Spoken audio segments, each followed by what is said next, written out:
I bless the Lord who enabled us to reveal mysteries of these chambers of hell to his church, hoping that no one will be lost. The Lord has raised a generation of teachers, he said. I am not the one that judges you, it's the word I taught you. These words will manifest in the day of judgment to testify against you if you fail to obey. On the day of judgment, the Lord will call every pastor with all the souls that heard his teaching to be judged through the man of God. If the man of God has carried out his mission of teaching these souls sound doctrine, he will be innocent to their blood. If he had failed to teach them the sound doctrine that can save their souls, he will be held accountable for their souls and will be damned. If the man of God had taught the biblical word and sound doctrine but his members had failed to follow his teaching, these people will perish.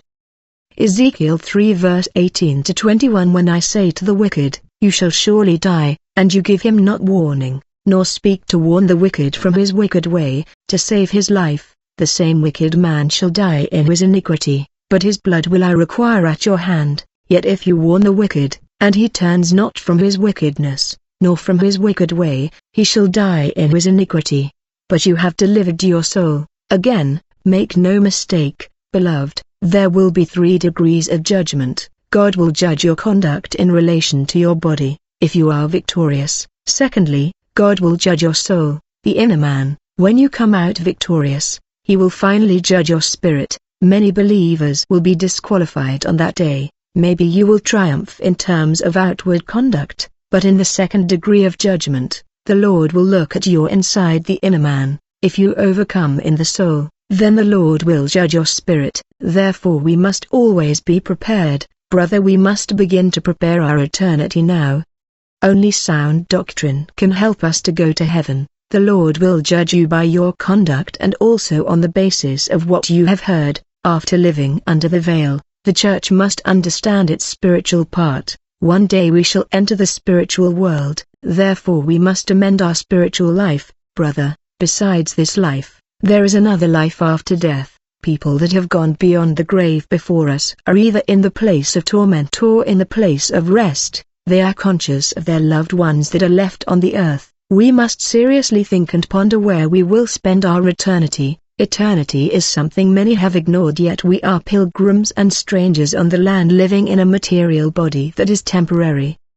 This body is comparable to the garment that we wear. One day we will leave this body that is an envelope. What matters to men is their final destination. Inside men, there is something that will not pass, that will live forever, which is the soul of the man. Your soul will live forever. You are not the exterior, which is simply an envelope, but you are the interior that is eternal. Man is a spirit.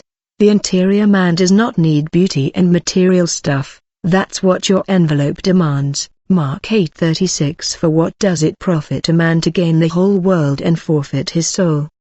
Even if you went to university and got many diplomas, you are only satisfying your body, which is not you but your envelope. You are not meeting the need of the inner man. What matters in men is the interior. Your path and works are predetermined by the Lord in advance. The issue with the Lord is not how long you live on the earth. We can see that even righteous men don't always live longer. The Lord wants you to go to heaven. The time given to you is so that you can prepare yourself. In this experience, the Lord took me to a place where I saw many pits of fire with people inside, and he informed me that it was a place where people that sell items in the market at exaggerated prices are damned forever. I saw that all these pits of fire were surrounded by boards, upon which were written exaggerated prices of items. I observed these pits that stretched far beyond what my eyesight could see. Leviticus 25 verse 14 And if you make a sale to your neighbor or buy from your neighbor, you shall not wrong one another. The Lord said, we have to visit these souls. I want the world to be aware of all the realities that you will see here. Then we breached the thorns wire and quickly we saw the first soul that was condemned in his pit. I said, Lord, what has he done to be here? The Lord said, all the articles that he was selling on the earth. Their average prices were well known. When an item was $20, people often bargained to get them at $15. But when this man was selling his goods, despite the fact that the prices of his items were well known, he was giving the prices of his items on the basis of people's appearance. Whenever he noticed that a customer seemed well off, He was jacking up the price. This man was giving prices of items depending on people's appearance. He could distinguish the rich from the poor, and those who were rich were supposed to buy his goods at jacked up prices, yet the item's average price was well known. This is the reason his soul fell in hell. The Lord said, "Tell my people all those who sell articles and items at discriminatory and unjust prices have no portion in my kingdom. I like honest believers, but those who commit evil will not enter the kingdom of heaven." This is the fate of all these people that inflate prices and overcharge for dishonest gain. Leviticus 19 verse 35 to 36. You shall do no wrong in judgment, in measures of length or weight or quantity. You shall have just balances, just weights, a just ephah, and a just hin. I am the Lord your God, who brought you out of the land of Egypt. Then we continued our journey. We saw another soul that was in the flame of hell. He was in the worst torment. I saw that he was really enduring unbearable pain. I asked, "What has he done in the world before here?" The Lord said, "When he was in the world, his mother could not go to the market to do the shopping for the family. Therefore, she charged him to do all the shopping for the family. Given that his mother was writing all the prices of these items that he was supposed to buy, his mother was giving the money on the basis of the average and known prices. But whenever this man was going to the market, he was bargaining with the seller so that he would buy these items at a lower price, in order to profit from the remaining money. Yet this was not his money, this was money made available by his mother for family expenditure. He got in the habit of bargaining with the seller to get items at a lower price and profit from money that does not belong to him. He should have returned the rest of the money to his mother, for they do not belong to him. It's his mother that was to decide whether to give him that money or not. I said, "Lord, if the judgment is this way, who can be saved? He has done nothing wrong." The Lord said, "Even if he bargains to get items at a lower price, it's still not his money. He should have returned the money to his mother. His task was just to buy goods and return the rest of the money to his mother, for it does not belong to him."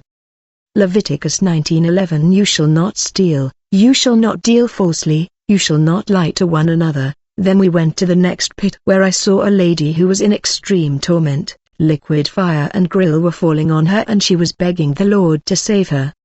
The Lord said, she was a married woman, her husband was taking care of her when she was pregnant. She told her husband, "Since I am feeling exhaustion, we need to employ a mate that can help us so that what I cannot do, she would do it for me."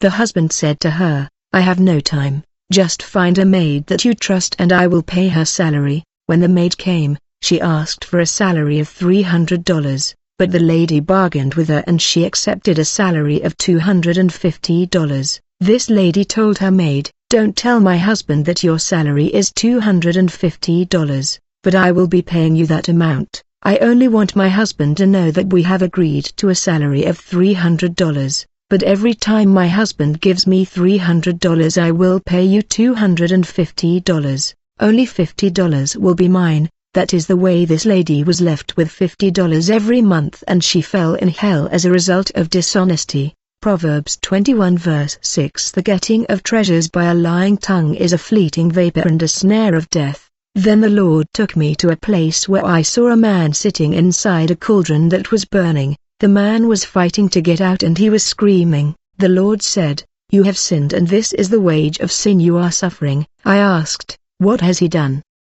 The Lord said, "He was in charge of doing provision for the family. Every day his mother gave him money to do the shopping for the family. The mother did not make a list of what he was to buy, she just gave him an amount that she thought was enough for daily provision. Though this man was doing shopping that was enough for the family, whenever some money was left, he was using it for himself instead of returning it. If only he could give back the money he would not fall here in the place of torment." Many souls were stuck in this segment of hell because of overcharging. If you had done this, please return the money to your parents and confess. If you no longer have money to return, find something symbolic that has value in your eyes. If you have been lying to your customers, take what is considerable and get to see the pastor. Luke 11 verse 41. But rather give alms of such things as you have, then indeed all things are clean to you. Ezekiel 33 verse 11. Say to them, "As I live, said the Lord God, I have no pleasure in the death of the wicked, but that the wicked turn from his way and live. Turn you from your evil ways, for why will you die, O house of